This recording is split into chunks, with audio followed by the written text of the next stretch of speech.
Dans le système financier mondial interconnecté, peu d'événements sont aussi perturbants ou destructeurs qu'une crise monétaire. Ces épisodes, souvent caractérisés par une dépréciation rapide et significative de la monnaie d'un pays, peuvent infliger des souffrances économiques généralisées et déclencher des troubles sociaux.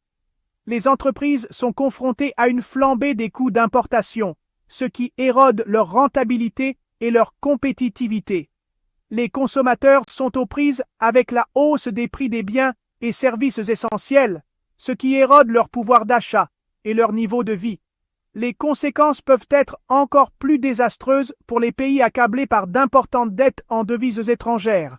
À mesure que leurs monnaies perdent de la valeur, le service et le remboursement de ces dettes deviennent exponentiellement plus difficiles, ce qui peut les pousser vers des crises de la dette souveraine et compromettre leur stabilité financière.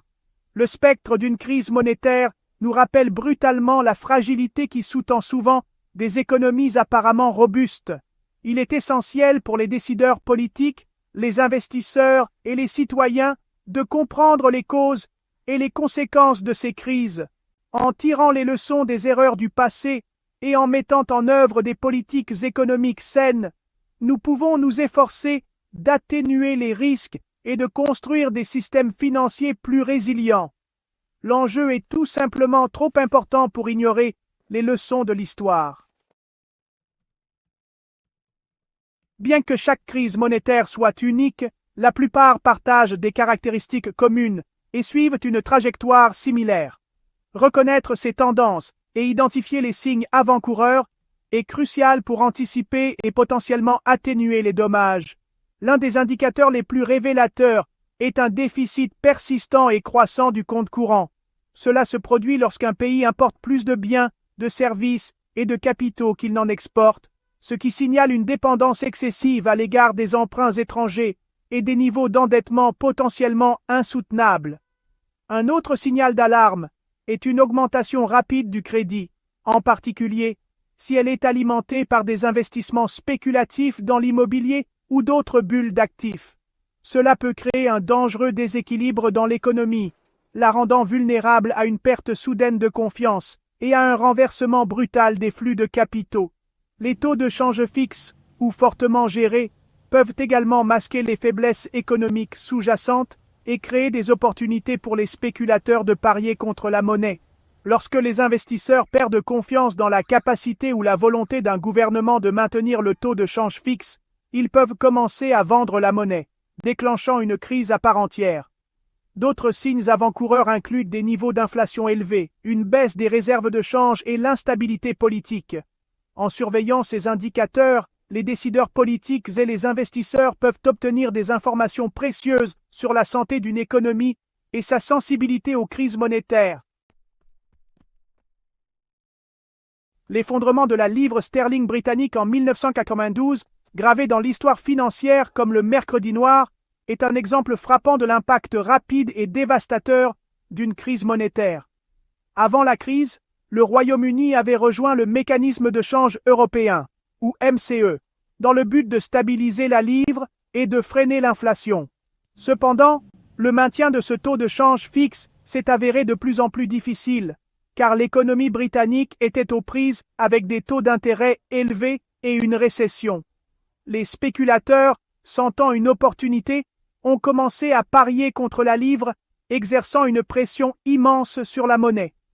Le gouvernement britannique, déterminé à défendre l'ancrage de la livre au MCE, a réagi en intervenant agressivement sur les marchés des changes, achetant des livres avec ses réserves de change. Malgré ces efforts, la pression à la vente s'est avérée insurmontable et, le 16 septembre 1992, le gouvernement britannique a été contraint de se retirer du MCE et de laisser la livre flotter librement. La valeur de la livre a chuté et l'économie britannique a été plongée dans la tourmente. Le mercredi noir a non seulement exposé les limites des taux de change fixes, mais a également mis en évidence le rôle important que la spéculation peut jouer dans le déclenchement et l'exacerbation des crises monétaires. Section 4. Contagion en Asie. La crise qui a secoué le monde. La crise financière asiatique de 1997 qui a commencé en Thaïlande avant de se propager rapidement aux pays voisins, a démontré la nature interconnectée des marchés financiers mondiaux et les conséquences dévastatrices de la contagion. La crise a ses racines dans une combinaison de facteurs, notamment d'importants déficits courants, des emprunts excessifs et une accumulation de bulles d'actifs, en particulier dans l'immobilier. Lorsque le baht thaïlandais a subi une attaque spéculative, le gouvernement thaïlandais a été contraint de dévaluer la monnaie, déclenchant une réaction en chaîne à travers l'Asie du Sud-Est. Alors que les investisseurs perdèrent confiance dans les monnaies de la région, ils ont commencé à retirer leurs capitaux, entraînant une forte dépréciation des monnaies et un effondrement des prix des actifs. La crise s'est rapidement propagée à la Corée du Sud, à l'Indonésie et à d'autres économies asiatiques, exposant les vulnérabilités de leur système financier et les faiblesses de leurs politiques économiques. Le Fonds monétaire international, ou FMI, est intervenu pour fournir des prêts d'urgence et une assistance, mais la crise a eu un impact profond sur la région, entraînant de profondes récessions, des pertes d'emplois généralisées et des troubles sociaux. La crise financière asiatique a servi de signal d'alarme pour les marchés émergents, soulignant l'importance d'une gestion économique saine, d'institutions financières solides et d'une libéralisation prudente des comptes de capital. Section 5. La zone euro au bord du gouffre, une crise d'unité et de confiance. La crise de la dette souveraine de la zone euro, qui a éclaté en 2010 et a persisté pendant plusieurs années, a constitué une menace existentielle pour la monnaie unique et le projet européen dans son ensemble. La crise trouvait ses racines dans une combinaison de facteurs, notamment d'importants déséquilibres des comptes courants entre les États membres de la zone euro, un endettement excessif de certains gouvernements et des faiblesses du secteur bancaire. Lorsque la Grèce, avec son niveau d'endettement élevé et ses fondamentaux économiques faibles, a été confrontée à une perte de confiance des investisseurs, cela a déclenché un effet domino dans toute la zone euro. Alors que les investisseurs commençaient à douter de la soutenabilité de la dette souveraine dans d'autres pays fortement endettés, tels que le Portugal, l'Irlande, l'Italie et l'Espagne, les coûts d'emprunt ont grimpé en flèche, poussant ces pays au bord du défaut de paiement.